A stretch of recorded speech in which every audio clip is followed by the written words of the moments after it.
안녕하세요, 찰리브라입니다.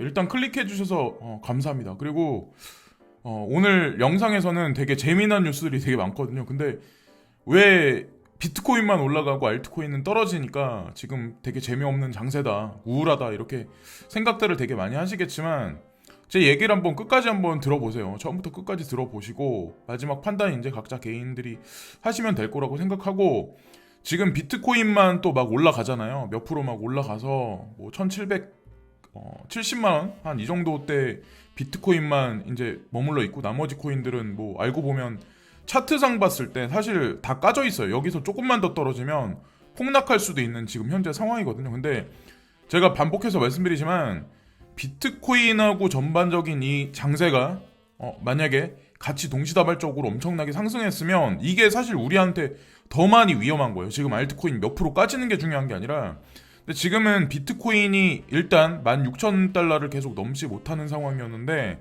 16,000달러를 넘었잖아요. 네, 16,175달러? 네, 200달러까지 찍었다가 지금 뭐 약간의 이제 그냥 조정 장세가 있어서 16,000달러 지지 여부가 사실은 상당히 중요하거든요. 그러면서 이제 알트코인 쪽으로 다시 한번 저는 방향성이 올 거라고 생각을 하는데, 이거는 뭐 구체적인 사항은 좀 이따 이제 다시 한번 말씀드리고, 오늘 영상의 이제 핵심은 뭐냐면 페이팔이 가상자산에 관해서 사고 팔고 홀딩할 수 있는 어떤 그런 플랫폼으로 서비스 할 거다라는 얘기를 했는데 이게 구현이 됐어요, 실제로. 지금 미국 그 합법적인 미국 시민들한테 그 얘기, 그리고 디지털 커런시 그룹 IPO에 관해서도 이제 말씀드릴 거고, XRP, 스파크 토큰 이거에 관해서 아마 궁금해하시는 분들 되게 많을 거예요. 저도 이거 갖다 이제 고민을 많이 했었거든요. 어떻게 하지? 폴로닉스로 보낼까, 고팍스로 보낼까. 근데 뭐 국내에 계신 분들 같은 경우는 고팍스 사용해서 이제 받으시면 될 거라고 저는 생각합니다. 그리고 뭐 더 디테일한 얘기는 좀 이따 이제 다시 한번 말씀드릴 거고, 일단은 가상자산 투자하는 사람한테는 비트코인이 제일 중요하죠. 사실은 제일 중요해요. 기축이기 때문에 내가 이 코인을 가지고 있냐 안 가지고 있냐보다 더 중요해요, 시장의 방향성을 볼 때는. 자, 일단은 지금 보면 뭐 어센딩 트라이앵글 패턴 쪽으로 가서 결국에는 올라가 줬어요. 뭐 엄청난 급상승을 이뤄서 뭐 17,000달러대로 올라간 건 아니지만, 근데 일단은 16,000달러대를 돌파해서 지지를 하고 있냐가 가장 중요한 거고, 여기서 설상 조정을 한다고 하더라도 요 어센딩 트라이앵글 패턴 있죠, 요 안에서 거의 끝날 거라고 저는 생각합니다. 떨어진다고 해봐야 15,700에서 800달러 정도라고 이제 저는 생각해요. 그래서 나쁘지 않다고 생각하고, 지금 보면은 대부분의 이제 개인 투자자들은 어떤 생각들을 되게 많이 하냐면 비트코인만 살아남을 거야, 알트코인 다 죽을 거야 라고 생각을 하는데, 저는 이제 경험이 있으니까 말씀드리는 거예요. 만약에 비트코인 가격이 지금 16,000달러가 아니라 가격이 예를 들어서 30만 원이라면 대중은 의심했을 것이라는 거죠. 무슨 의미인지 이해하시겠어요? 그러니까 2015년도 빗썸에서 2015년도 말 정도에 그때 25만 원에서 30만 원을 왔다 갔다 했었고, 2016년 초반에는 뭐 30만 원에서 50만 원 선을 넘어가는 그 정도 가격대가 이제 형성이 됐었거든요. 2016년엔. 근데 그때만 해도 사람들이 의심을 되게 많이 했었다는. 근데 지금 알트코인을 여러 사람들이 이제 펀더멘탈이 있다, 뭐 플립사이드 크립토에서 점수를 좋게 받았다고 하더라도 가장 중요한 건 일단 가격적으로 내가 원하는 가격까지 올라가지 않으니까 의심할 수밖에 없어요. 근데 정고점 대비해서 봤을 때 2017년 말에 정고점 대비해서 봤을 때 비트코인은 4,000불만 더 찍으면, 4,000불만 더 여기다 플러스 시키면 사실 정고점이에요. 비트코인 같은 경우는, 한국 같은 경우는 프리미엄이 40%나 그때 껴서 그랬지 사실은 2만 달러 선이 마지노선이었어요, 정고점이. 근데 알트코인은 사실 엄청나게 많이 까져 있잖아요. 퍼센테이지를 봤을 때 거의 뭐 90 몇 프로 까져 있는 것도 아마 되게 많을 거예요. XRP 같은 거, 뭐 BK 같은 거, 그런 것도 그렇고, 뭐 EOS도 마찬가지로 엄청나게 많이.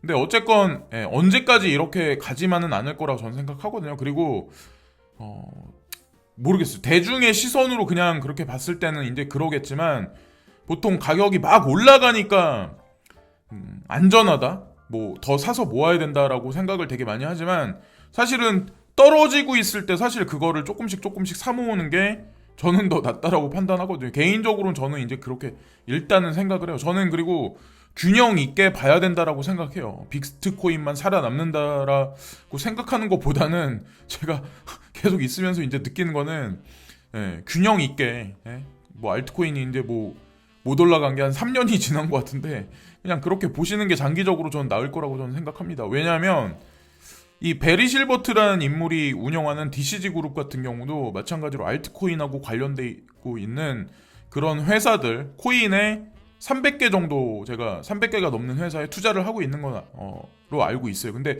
그 금액이 적죠. 비트코인에 뭐 우리가 보여지는 그레이스케일 자산 운용사에 나와 있는 포트폴리오에 있는 금액계는 비트코인 비중이 되게 높아요. 그죠? 그래서 사람들은 그것만 딱 보면 이거 값어치 없다라고 판단하시겠지만 비트코인이 뭐 가상자산 시장이 이제 형성되면서 처음에 이제 발표된 어떤 그런 존재이기 때문에 상징적인 의미로 어느 정도 자리까지 올려놓는 거지 기능적인 측면으로 따지면 사실 하위권에 있는 알트코인들이 더 앞질러 가거든요. 사실은 그래요. 근데 그런 거를 밸런스 있게 균형 있게 바라봐야 해야 할 시점이라고 이제 전 생각을 하거든요. 그리고 이분을 제가 추종한다고 해서 좀 색안경을 끼고 보시는 분들이 있는데 저는 이분을 이게 제가 뭐 추종하고 많이 이분이 말씀하시는 거에 관해서 막 좀 약간 그런 거를 많이 보는 이유가 자 가만히 보세요. 금융 세력이에요. 진짜로 금융 세력이에요. 이분이 왜냐면 디지털 커런시 그룹에는 글렌 허친슨이라는 사람이 있어요. 연방준비은행에 뭐 그런 이사가 껴 있고 로렌 썸머스라는 그런 뭐 전에 재무장관이었던 그런 분도 이사진에 껴 있고 뭐 여러 어떤 그런 인사들이 껴 있기 때문에 저 같은 경우는 그렇게 생각할 수밖에 없어요. 그렇게 생각하는 게 또 당연할 수밖에 없고. 근데 이분이 이제 그런 얘기를 하거든요. 도이치뱅크가 지금 드롭골드를 외치고 있다. 뭐 이런 얘기를 지금 하고 있는데 무슨 의미냐면 여기 홀저 자시피지라는 어떤 그 독일 사람인데 이분이 이제 뭐 독일에 관한 거는 주로 발표를 되게 많이 하거든요. 우리가 흔히 접할 수 없는 뭐 독일, 뭐 유럽에 관한 그런 것들은 근데 금이 앞으로 향후에 이분이 이제 추측하기에는 흐름 자체가 ETF에서 자금이 점진적으로 계속 빠져나가고 있대요. 볼륨량이 지속적으로 감소하고 있다. 그래서 본인은 앞으로 보기에 단기적으로 얼마까지 뭐 2,000달러까지 간다고 이제 생각을 하겠지만 장기적으로는 1,600달러까지 떨어질 가능성이 있다. 그래서 베리 실버트가 이거를 딱 보더니 리트윗을 하면서 포스팅을 하면서 드롭골드다. 그런 얘기를 지금 하고 있는 거죠. 자, 그리고 독일의 은행 도이치뱅크에서 뭐라고 이제 사람들한테 제안했냐면 본인들 직원들한테 만약에 재택근무를 하겠다고 선택을 한다면 5%의 세금 혜택을 주겠다라고 선언을 했어요. 아마 여러분들 아시겠지만 코비드19가 창궐하면서 이게 언제 끝날지는 딱 단언해서 말할 수 있는 사람은 없어요. 근데 단기적으로 금방 끝나진 않을 거라는 거 모든 분들이 아마 다 인지를 하실 거라고 저는 생각해요. 이번에 화이자 백신 소식이 나왔지만 그냥 깜짝 소식일 뿐이지 저는 그게 사실 전 세계로 운반돼서 그게 사람들한테 임상시험이 완벽하게 끝나서 다 이게 접종까지 하려면 시간이 엄청나게 오래 걸릴 거라고 저는 생각을 하거든요. 그래서 잠깐의 불장난이 주식시장에 있긴 했겠지만 어쨌든 폐쇄된 어떤 이 락다운되는 어떤 이런 흐름은 전 세계적으로 더 지속적으로 갈 거라고 저는 생각해요. 그러면서 현물 경제의 어떤 모든 어떤 인간관계, 뭐 부동산에 관련한 상업 건물에 관한 것들, 뭐 여러 가지 것들이 다 패러다임 자체가 엄청나게 많이 변할 거라고 저는 생각합니다. 거기에 사실 불을 붙이는 거는 이런 다국적 기업들이죠. 알고 보면은 참고로 제가 알기로는 우리나라에서도 이제 판교 같은 데는 IT, 뭐 핀테크 이런 것과 관련된 대기업들이 되게 많이 자리를 잡고 있잖아요. 근데 제가 얘기 들은 걸로는 그 주변에 이제 장사하시는 분들이 사람들이 많이 재택근무로 돌아가면서 장사가 안 된다. 이런 얘기 하시는 분들이 되게 많은 걸로 알고 있어요. 그러면 당연히 그 주변 상권도 다 무너질 수밖에 없어요. 장기적으로 봤을 때. 배달업이나 뭐 이런 쪽으로 이제 뭐 쿠팡이 그러니까 뭐지 배달통이나 이런 거를 통해서 뭐 보완을 하긴 하겠지만 저는 뭐 어쨌든 그렇게 우리나라뿐만 아니라 전 세계적으로 이런 흐름이 지속적으로 갈 거라고 이제 저는 생각을 합니다. 도이치뱅크가 이제 선도에서 이렇게 얘기를 또 하고 있네요. 그리고 비트코인 캐시 하드포크가 이제 15일 날 우리나라 시간으로 9시에 이게 오픈이 되는데 여기 업비트거든요. 근데 12일 날 어저께 12시부로 입출금을 닫았어요. 그래서 이게 가두리 할 수도 있다라는 그런 얘기들이 있고 이게 뭐 의도적으로 그런 거다 이렇게 말씀하실 분들도 좀 계신 것 같은데 여기 보시면 코빗 거래소 있죠. 코빗 거래소도 마찬가지로 오늘부터 13일부터 오늘 3시부터 입출금을 전면 막거든요.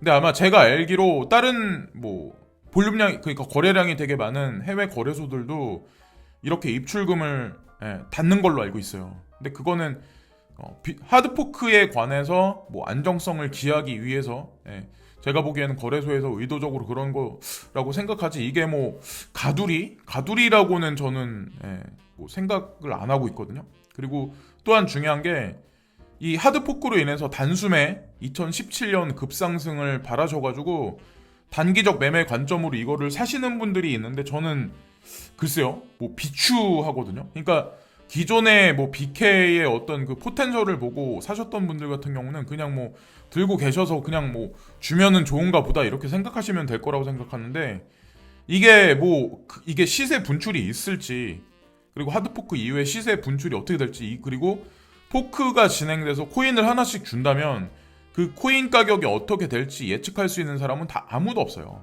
지금 현재 시장 상황으로 봤을 때. 그러니까 저도 그냥 홀딩하고 가지고 있는 거예요. 거래소에 뭐 엄청난 양의 뭐 비트코인 캐시가 뭐 들어갔다. 뭐 이런 얘기가 있어서 불안해하실 분 있겠지만 그 사람들 다 이거 하드포크 돼가지고 뭐 코인 하나 받으려고 다 거래소에 넣은 거잖아요. 그런 식으로 관점으로 보시면 어떨까. 그리고 그 리플 코인, 스파크 토큰, 에어드랍에 관해서 국내 거래소에서는 지금 발표된 데가 유일하게 고팍스 한 거래소거든요. 근데 여기 거래소가 인지도가 없어요. 인지도가 없는데 제가 이걸 말씀드린 이유는 신한은행에서 여기 고팍스에 투자를 했었고 디지털 커런시 그룹에서도 투자를 받은 곳이에요. 그래서 일단은 믿을 수 있는 곳이고 뭐 해외 거래소 같은 경우는 제가 믿을 수 있는 거래소를 북미 같은 경우는 폴로닉스라고 있어요. 그러니까 그러니까 폴로닉스를 제일 많이 사용을 했었고 그 다음에 비트렉스를 되게 많이 사용을 했었거든요. 저 같은 경우는. 그러니까 바이낸스나 쿠코인이라든가 뭐 그 외 여러 거래소들이 탄생되기 전에는. 근데 어쨌건 폴로닉스가 그런 식으로 먼저 얘기를 했었고 고팍스도 먼저 국내 쪽에서는 먼저 얘기를 했기 때문에 저는 지금서부터 이제 시간이 거의 한 달여간 남았잖아요. 왜냐면 이게 12월 12일 날이니까 XRP 홀더들한테는. 그래서 이거를 지원 안 해줄까 그래서 지갑을 사야 되나 뭐 어떻게 해야 되나 걱정하시는 분들이 되게 많으신데 여기 거래 계좌 그러니까 트셔가지고 뭐 보내셔가지고 하나씩 받으시면 되죠. 뭘 그걸 많이 걱정하세요. 이게 뭐 스캔 거래소도 아닌데. 그리고 또한 중요한 게 한 달여간 이제 시간이 남았잖아요. 그 비트코인 캐시에 관해서도 하드포크 지원해주겠다는 얘기를 그러니까 볼륨량이 되게 작은 거래소부터 얘기를 했었거든요. 그래서 12월 달 넘어가서 어느 순간이 되면 아마 대형 거래소들도 점진적으로 발표를 저는 할 거라고 생각을 해요. 이것도 마찬가지로 저는 이제 말씀드리고 싶은 게 단기적 시세 차익을 원하셔가지고 XRP를 뭐 사셨다 에어드랍 받고 뭐 이렇게 보시는 것보다는 어떻게 될지 모르지만 장기적 관점에서는 이번에 스파크 토큰 이것을 발행해 주는 게 저는 되게 이정표가 될 거라는 생각을 되게 많이 하거든요. 시세가 어떻게 될지 모르겠지만 그러니까 이더리움 스마트 계약의 어떤 그 기능을 XRP 진영에서 채용해서 본인들 생태계를 구현하겠다고 하는 그런 얘기잖아요. 그러니까 저도 예사롭지 않게 보고 있어요, 사실은.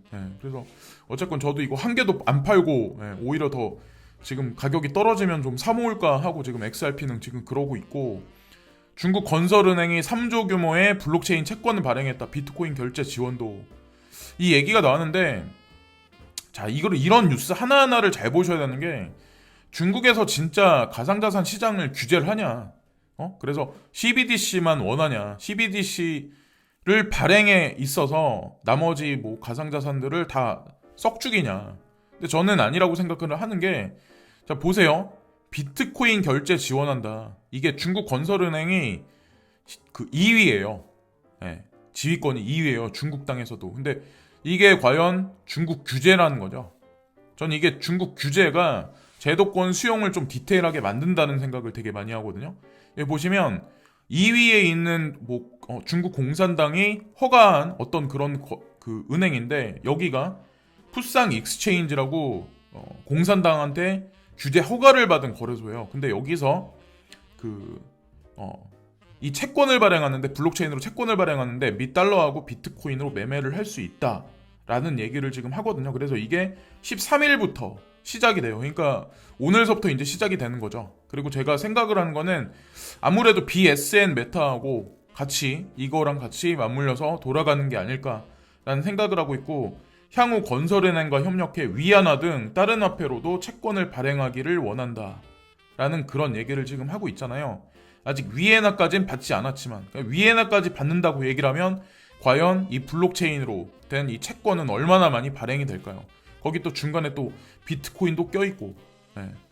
그래서 저는 긍정적인 뉴스라고 생각을 하고, 자, OMG 네트워크 얘기를 간만에 이제 말씀드리려고 하는데, 제가 뭐 소뱅하고 관련해서 뭐 처음부터 눈여겨봤고 지금도 이제 눈여겨보고 있고 그런 코인이기 때문에, 그리고 제 채널을 오랫동안 보신 분들은 아마 이 코인을 되게 많이 가지고 계실 거예요. 그리고 시세 차익 보신 분들도 상당히 많을 거고. 근데 제가 한 가지 말씀드리려고 하는데, 구체적인 얘기는 없어요. 근데 OMG 네트워크 대표거든요.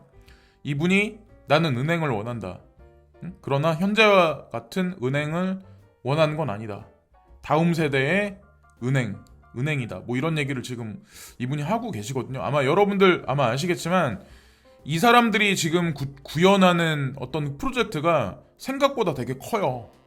네. 그래서 뭐 모르겠어요. 저는 이 얘기를 이 사람이 했다고 해서 시세 분출이 있을 거다 이런 얘기를 하는 게 아니라 어쨌든 뭔가가 있을 거다. 이 문장을 이 사람이 띄웠을 때는 분명히 뭔가 있는 거거든요.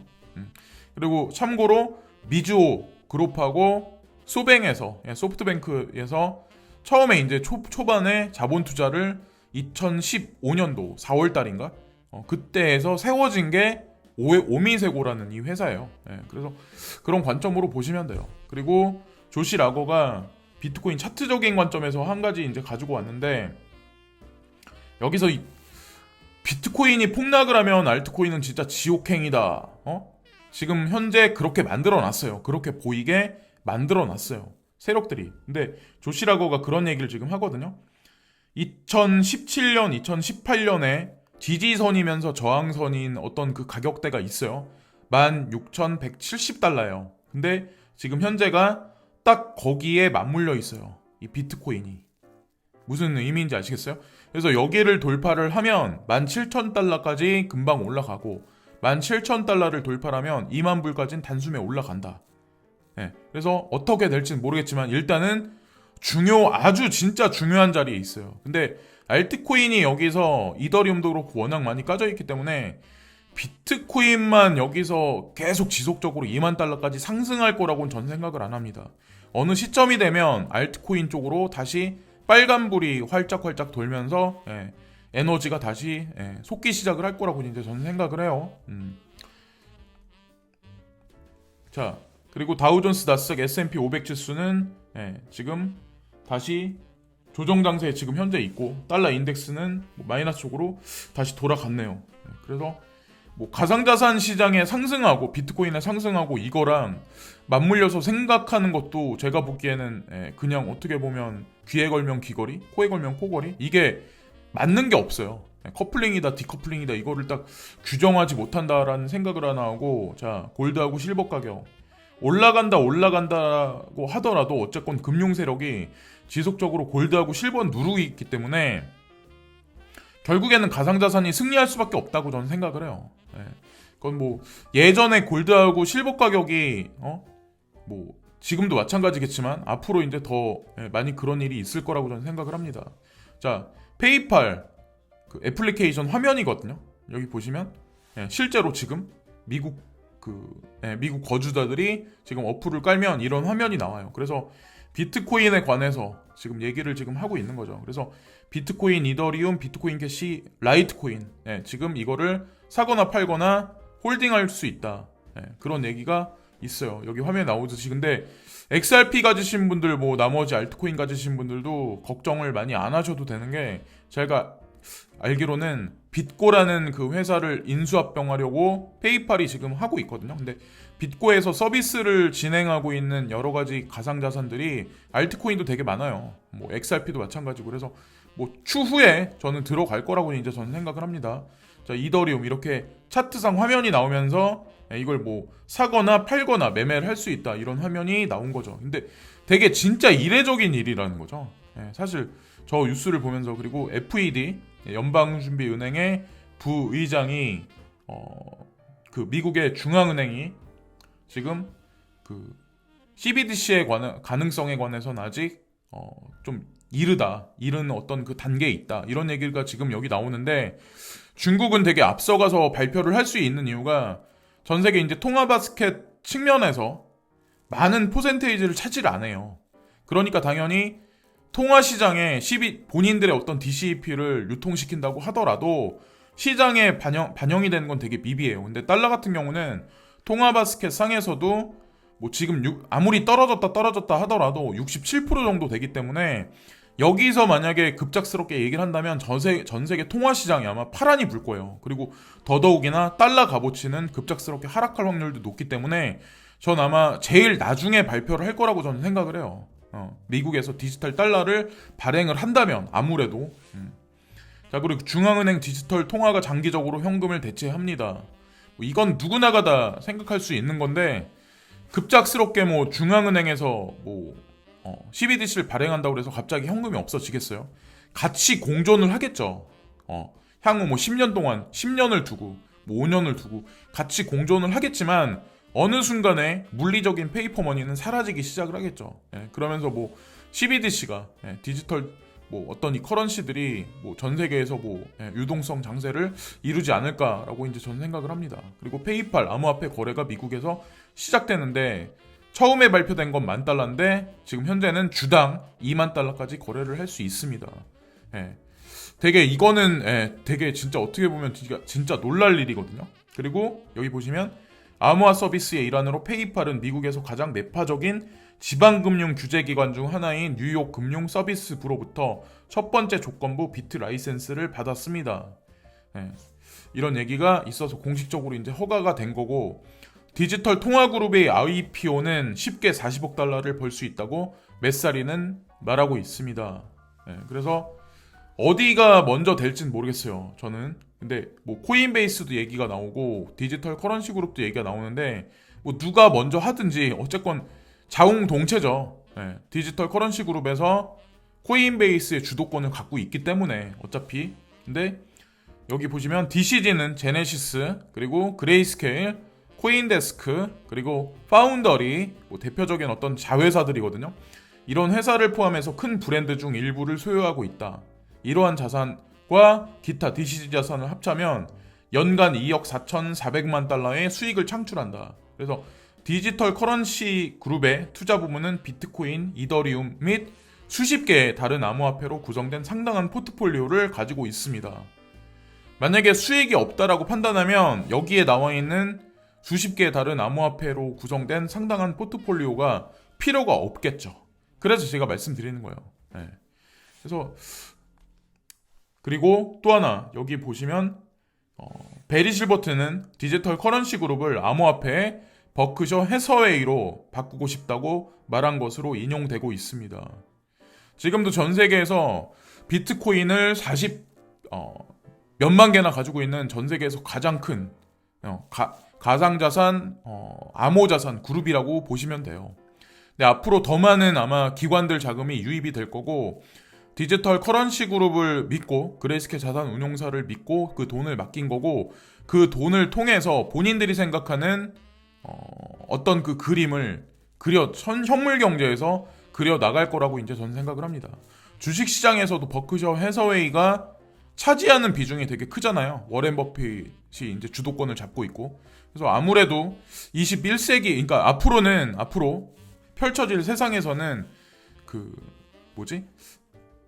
워렌 버핏이 아니라 주식시장에선 워렌 버핏이지만 그분은 뭐 이제 은퇴 뭐 하실 나이가 이제 되셨고 완전히 뭐 앞으로는 베리 실버트가 이끄는 디지털 뭐 된 어떤 그런 세상이 저는 이제 확실하게 구현될 거라고 저는 생각을 합니다. 네, 그래서 뭐 디지털 커런시 그룹에 있는 뭐 여러 가지 어떤 그 포트폴리오들을 보시고 비트코인만 올라가니까 뭐 좀 약간 안 좋게 보시는 분들도 있어요. 개 중엔 계세요. 근데 뭐 모르겠어요. 저는 제가 이 시장을 지속적으로 바라보고 관찰한 결과 균형 있게 항상 그 어떤 밸런스는 항상 맞춰질 거라고 저는 생각을 하거든요. 예, 그렇기 때문에 투자가 진행되고 있는 거고 뭐 XRP도 지금 뭐 똥코인이다 안 좋다 막 이렇게 얘기들이 되게 많이 나오긴 하지만 글쎄요. 끝의 결과가 어떻게 나올지 그게 더 중요하다라고 이제 저는 생각을 하거든요.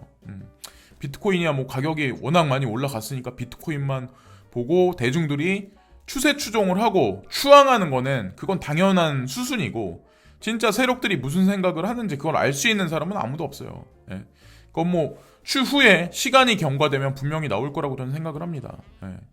당장 12월 달에 알트코인 시장에 무슨 일이 발생될지 예측할 수 있는 사람은 아무도 없어요. 근데 저는 어느 정도 이제 좀 시간이 흘러서 구현될 거라고 저는 생각을 하거든요. 예, 호재거리가 워낙 많이 아직까지 쌓여 있기 때문에.